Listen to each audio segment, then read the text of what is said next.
nak buat. Kita terpaksalah buat majalah dan buat khabar. Kita tulis dalam khabar kita berdasarkan apa yang kita dapat dalam Quran. Sebab kalau kita nak adil Quran betul-betul begitu, kita rumah ada dan kita tak faham pula. Terpaksa diceritakan, ditafsirkan melalui buat khabar dan majalah. Janganlah sampai otak kita berpusatnya. Bila kita buat rancangan ekonomi, timbul pula golongan pejuang-pejuang Islam juga. Ini Darul Arqam ni apa hal ni? Kata golongan dakwah, kata perjuangan, kata nak berdakwah. Ini buat gerakan ekonomi pula. Ini cerita apa? Ini rancangan sekret kerjasama ke? Ini jahil namanya. Bukanlah kita telah berkali mengatakan Islam ada Hablullah, Islam ada Hablul Minas. Hablullah ini soal fadail yang menjadi asas dalam ajaran Islam, yang menjadi pokok dalam ajaran Islam. Perkara yang terpenting di atas Hablullah tegakkan perdu kifayah begitu luas. Pendidikan termasuk perdu kifayah. Rencana ekonomi sesuai dengan ajaran Islam, perdu kifayah. Hospital Islam perdu kifayah. Klinik Islam perdu kifayah. Rancangan kemasyarakatan Islam ini perlu kita ya.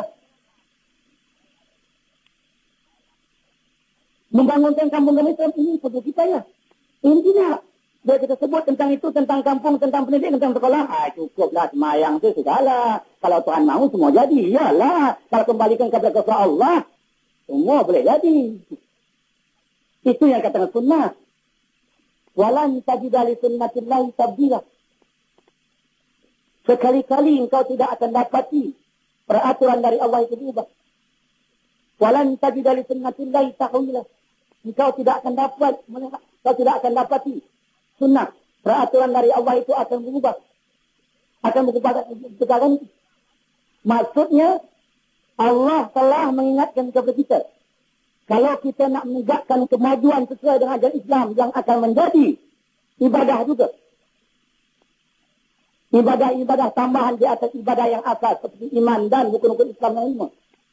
Mesti mengikut sunnatullah. Kalau mengikut ahli filsafat, mengikut sebab dan akibat. Kalau mengikut ahli filsafat, mengatakan melalui sebab dan akibat. Kalau mengikut ajaran Islam, melalui sunnah peraturan. Apa yang masuk peraturan untuk mudah saya dipaham, saya nak sebut. Yang mudah kita faham. Seperti apa? Kalau nak dapat anak, kena kahwin. Itu sunnah. Itu sebab akibat. Kata ahli filsafat. Kata ajaran Islam, itu sunnatullah. Allah tidak akan ubah. Siapa anak mesti kahwin, Allah tak ubah. Bukan Allah kuasa, tapi Allah tak ubah lagi peraturan. Siapa nak dapat cahaya mata, kenalah nikah kahwin. Jangan haraplah nak dapat anak di rumpun pisang, di rumpun keladi. Jangan haraplah masa namanya apa, menjala-jala ikan, mudah-mudahan dapat budak di dalam kolam. Jangan harap. Bukan Allah tak daya upaya. Itu sunnah yang Allah telah tetapkan sedangkan dan telah kenapa. Jangan sampai kita sampai tak boleh memahami Islam ni. Allah ada buat peraturan sunnah. Kata ahli filsafat mesti melahirkan sebab dan akibat. Siapa nak alim kena belajar. Siapa nak alim kenalah masuk sekolah. Itu sebab akibat. Itu sunnatullah dan Allah kata demikian. Kalau nak alim, kalau Tuhan kata alim, alim lah. Itu kuasa Allah memang begitu. Tapi Allah ada buat peraturan. Nak pandai mesti belajar. Itu sebab akibat. Itu sunnatullah. Walan tajidah di sunnatillahi tabdila. Walan tajidah di sunnatillahi tahwila. Kalau kita nak kenyang, kena makan. Nak kenyang, kena makan. Nak lepas haus, kena minum. Itu sunnah. Itu peraturan yang Allah telah tetapkan. Bukan pula Allah tak kuasa, tak payah minum. Lepas haus, tak payah makan. Kenyang dia boleh. Tapi Allah dah tetapkan. Sebab itulah kalau saudara-saudari ingin nak anak, ingin nak cahaya mata, kenalah nikah kahwin. Janganlah terfikir dapat anak di rumpun kita. Jangan terfikir dapat anak di rumpun-rumpun kelapa. Di atas pokok kelapa. Di bawah pokok-pokok getah. Kalau terjumpa di bawah pokok getah, itu orang tinggalkan anak. Anak terbuang namanya. Boleh. Bila kita buat mujalah, tak khabar Rasulullah, tak khabar.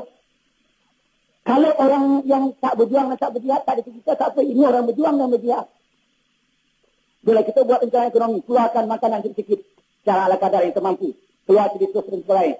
Ini Darul Arqam ini dah bukan merupakan badan dakwah lagi, dah merupakan badan serikat kerjasama. Subhanallah. Teruk pikiran ini. Bila kita kata nanti bagaimana soal sekolah kita, kalau kita tak usul saja, cukup sajalah semayang 2 rakaat. Semayang 2 rakaat itu lain masalah.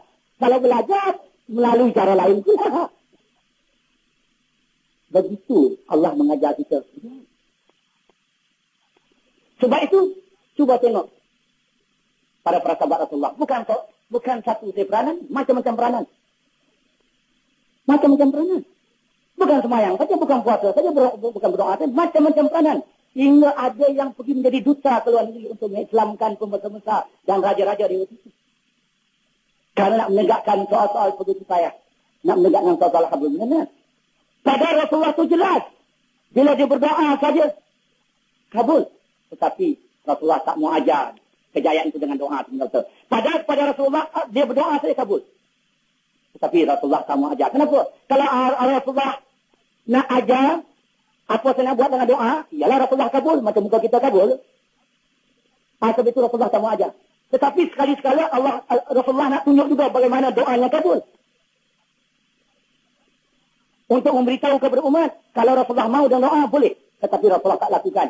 Supaya terpaksa manusia ini nak buat kejayaan melalui peluh, melalui tulang urat, melalui usaha dan ikhtiar, melalui jihad, melalui penderitaan, melalui kesusahan. Supaya ada nilai syurga itu.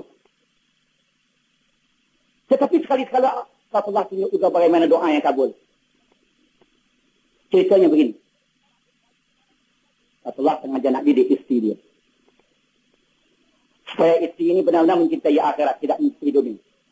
Sebelum isteri mencintai dunia, Rasulullah kabar dulu dengan menunjukkan kalau dia nak dunia boleh. Dengan melalui doa saja. Tanpa usaha ikhtiar. Tanpa mencungkil-cungkil macam zaman sekarang sana.